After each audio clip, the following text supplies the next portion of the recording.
अस्सलाम वालेकुम स्टूडेंट्स। आज जो हम करने जा रहे हैं फर्स्ट ईयर चैप्टर नंबर 1 हम कर रहे थे और हमारे प्रीवियस लेक्चर में हमने आइसोटोप का काम मुकम्मल कर लिया था।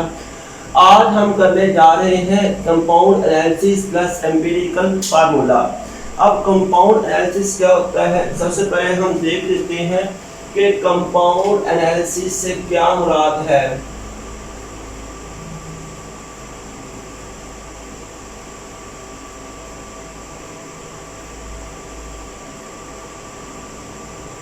कंपाउंड एनालिसिस से मुराद ये वाला होता है, आप लोगों ने ये देखना होता है कि आपके पास जो कंपाउंड है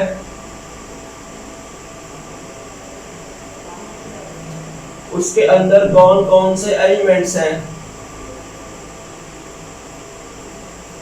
ठीक होगी बात।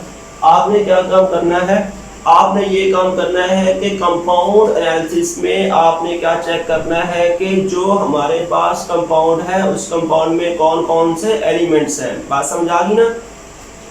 और उसके बाद आप आ जाओगे, ये आ जाएगा कि कंपाउंड एनालिसिस हम करते कैसे हैं। तो कंपाउंड एनालिसिस में हमने कौन कौन से एलिमेंट्स चेक करने हैं, तो ये हमारा आ जाएगा आगे। इसके बाद जो नेक्स्ट टॉपिक है कंबस्शन एनालिसिस, वहाँ पर ये डिटेल के साथ आएगा।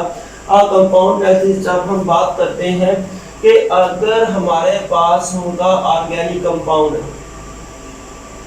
क्या होगा, अगर हमारे पास आ जाता है जी ऑर्गेनिक कंपाउंड, तो आपने ये देखना है कि ऑर्गेनिक कंपाउंड में को किस चीज को हम स्टडी करेंगे। नंबर 1 हम स्टडी कर लेंगे यहाँ पे कार्बन को, उसके बाद हम यहाँ पे स्टडी करेंगे हाइड्रोजन को, इसके बाद हम यहाँ पे स्टडी कर सकते हैं ऑक्सीजन को। ठीक होगी बात। जब हमारे पास होगा कंपाउंड ऑर्गेनिक उसमें हम स्टडी करेंगे कार्बन, हाइड्रोजन और उसके बाद यहाँ पे आ जाएंगे ऑक्सीजन की जानब के आप वहाँ पे इन एलिमेंट्स को स्टडी करते हो। अब इस देख लेते हैं कि एम्पिरिकल फार्मूला क्या होता है। हम बात करने जा रहे हैं एम्पिरिकल फार्मूला की जानब कि एम्पिरिकल फार्मूला क्या होता है। तो एम्पिरिकल फार्मूला होता है जी, ये वो फार्मूला होता है जो हमें ये शो करता है कि कंपाउंड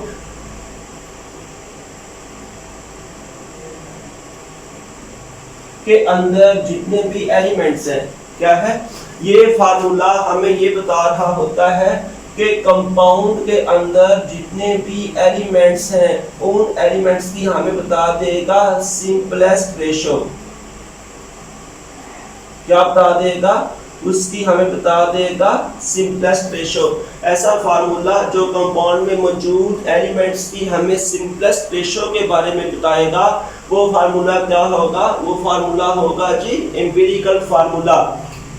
अब फर्ज कर लेते हैं कि हमारे पास एक कंपाउंड है, कंपाउंड में हम उसको स्टडी कर लेते हैं कि ये मेरे पास एक कंपाउंड है जिसके अंदर ये ए है, एक्सिस के नंबर एटम्स हैं, और उसके बाद जो बी है इसके क्या है, ये हमारे पास वाई है। बात समझा गई ना।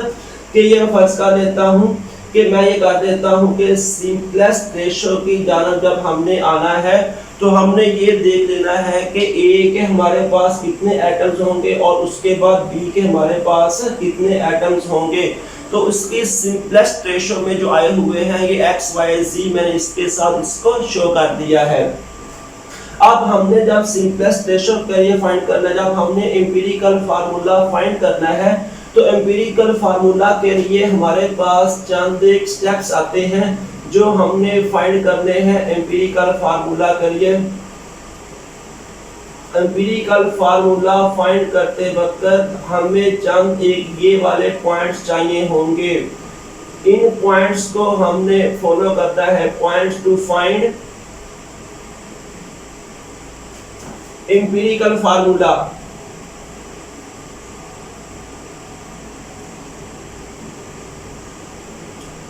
एम्पिरिकल फार्मूला फाइंड करते वक्त हमें ये चंद एक पॉइंट्स चाहिए होंगे। अब उसमें जो फर्स्ट पॉइंट होगा वो कौन सा होगा जी, तो जो सबसे पहला पॉइंट आ जाएगा यहाँ पे आपने फाइंड करना है एलिमेंटल एनालिसिस, तो आप लोगों ने यहाँ पे कर लिया। उसके बाद आपने फाइंड करना है परसेंटेज कंपोजिशन।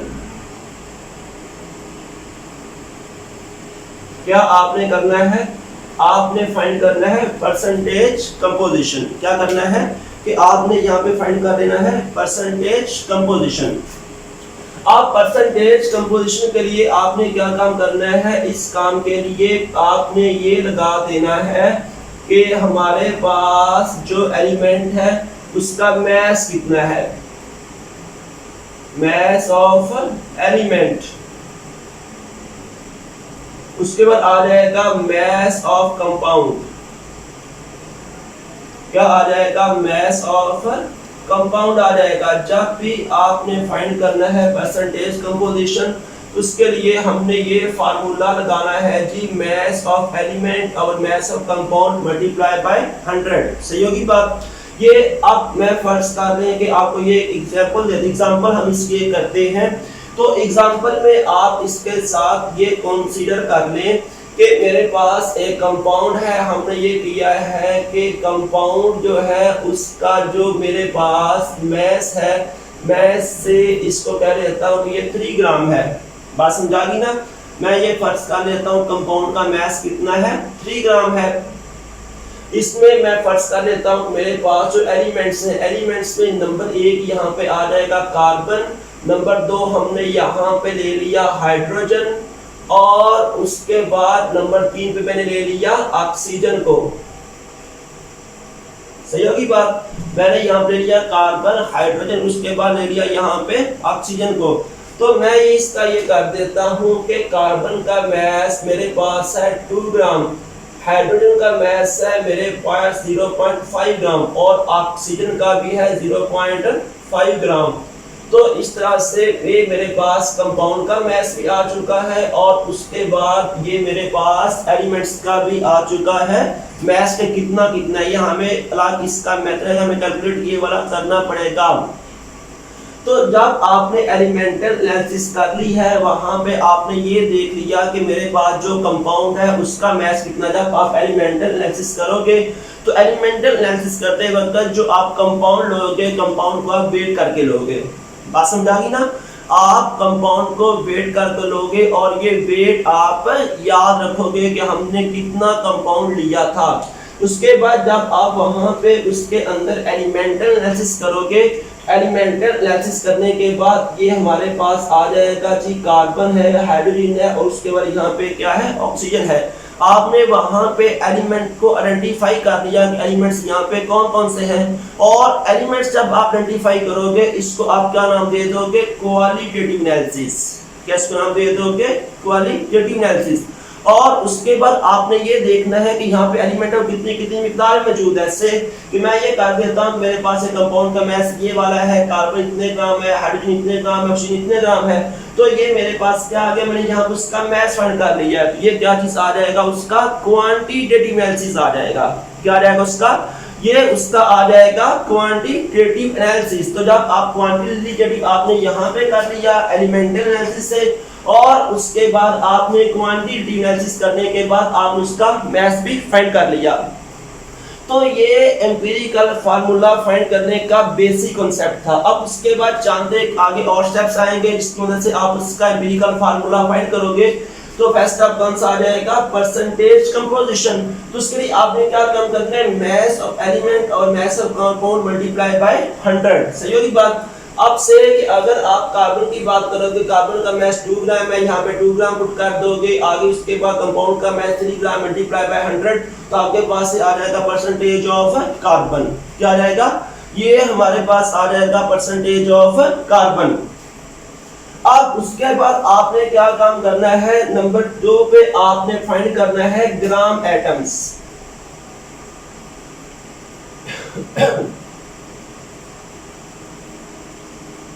नंबर 2 पे आपने क्या काम करना है, नंबर 2 पे आपने फाइंड करना है ग्राम एटम्स को।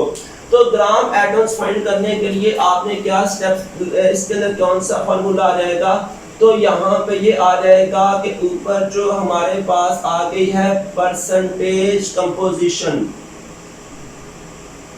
फर्स्ट स्टेप में आपने परसेंटेज कंपोजिशन को फाइंड कर लिया है ना।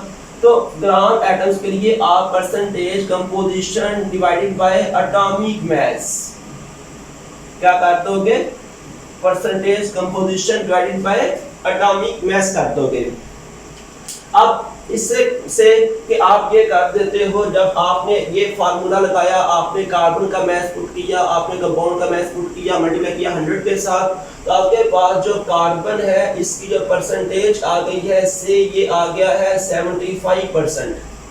सही, मैं एग्जांपल दे रहा हूँ कि आपने ये फर्ज कर लिया कि ये जो कार्बन है इसकी जो परसेंटेज आ गई है दैट इज 75%। तो आपने क्या काम करना है, 75 को परसेंटेज कंपोजिशन की जगह पे पुट करोगे और उसको आप डिवाइड कर दोगे एटॉमिक मास के साथ। अब कार्बन का जो एटॉमिक मास होता है कितना होता है, 12 होता है।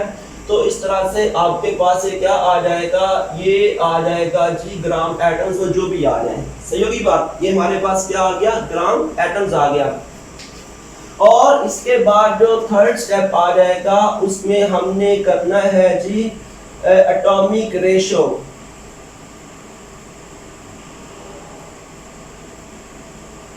क्या हमने करना है, हमने एटॉमिक रेशो फाइंड करनी है। अब एटॉमिक रेशो फाइंड करने के लिए हमने क्या काम करना है कि ये जो हमारे पास आ जाएंगे ग्राम एटम्स, क्या हमारे पास आ गया है, ग्राम एटम्स आ गए हैं। ग्राम एटम्स को आप डिवाइड कर दोगे लीस्ट वैल्यू के साथ, least value of gram atom. ये जो हमारे पास आए हैं ग्राम एटम्स, उनको आप डिवाइड कर दोगे लीस्ट वैल्यू के साथ से कि जब आपने ये फार्मूला लगाया तो आपके पास ग्राम एटम आ गए कार्बन के, इसी तरह आप फाइंड कर लोगे हाइड्रोजन के, और इसी तरह आप फाइंड कर लोगे किस चीज के, ऑक्सीजन के। आपने यहाँ पे ग्राम एटम्स फाइंड कर लिए। अब सेम कि इसके जो ग्राम एटम्स हैं कार्बन के जो ग्राम एटम आ गए वो आ गए 3, हाइड्रोजन के ग्राम एटम जो आ गए वो आ गए 2, ऑक्सीजन के भी आ गए 2।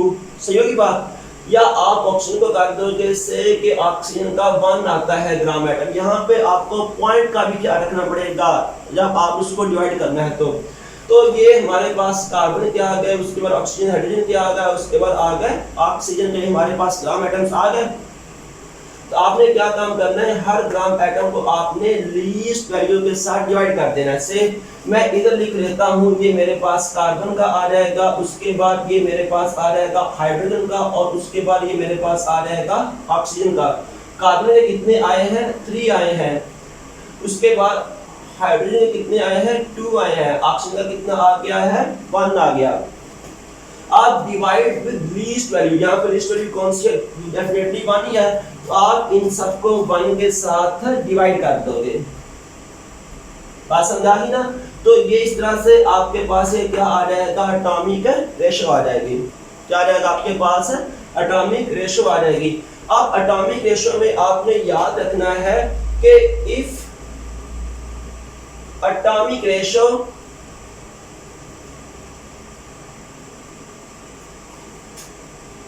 is simple whole number,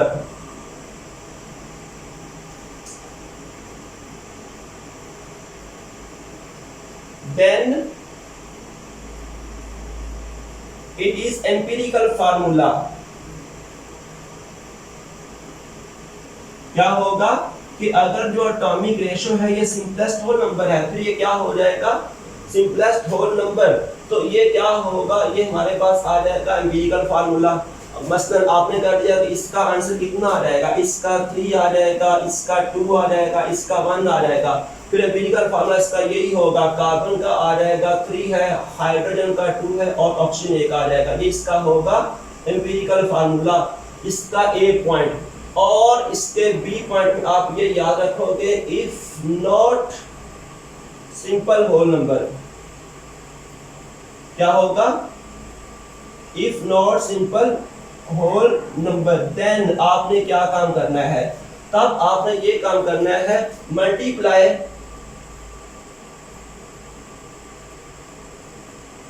with suitable digit to get whole number. क्या काम करोगे कि अगर वो फ्रैक्शन में आती है तो आप उसको सूटेबल डिजिट के साथ मल्टीप्लाई करोगे ताकि वो हमारे पास आ जाएगा सिंपल होल नंबर में। फिर वो क्या होगा, वो इसका होगा एम्पिरिकल फार्मूला। बात समझा दी ना।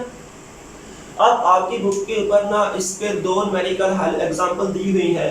एक में परसेंटेज कंपोजिशन फाइंड करनी है, आपको मैथ दे दिया गया है, कंपाउंड का आपको दे दी गई है कंपाउंड का मैथ, और उसके बाद आपको एलिमेंट का मैथ दिया गया है। जस्ट आपने परसेंटेज कंपोजिशन फाइंड करनी है, जो एग्जांपल आगे है। तो आपने जस्ट ये फार्मूला लगाते जाना है, आपके पास ये आ जाएगा परसेंटेज कंपोजिशन। और दूसरे में आपने फाइंड करना है एम्पिरिकल फार्मूला। एम्पिरिकल फार्मूला में आपको परसेंटेज कंपोजिशन दे दी गई है। दूसरा जो एग्जांपल है इसके टॉपिक की, तो वहां पे आपको परसेंटेज कंपोजिशन दे दी गई है। तो आपने सेकंड स्टेप से शुरू करना है और आगे आप क्या फाइंड कर लोगे, आप उसका एम्पिरिकल फार्मूला फाइंड कर लोगे। अब नेक्स्ट जो हमारा काम आ जाएगा वो आ जाएगा कंबस्शन एनालिसिस, वो इंशाल्लाह हमारा नेक्स्ट लेक्चर होगा। अल्लाह।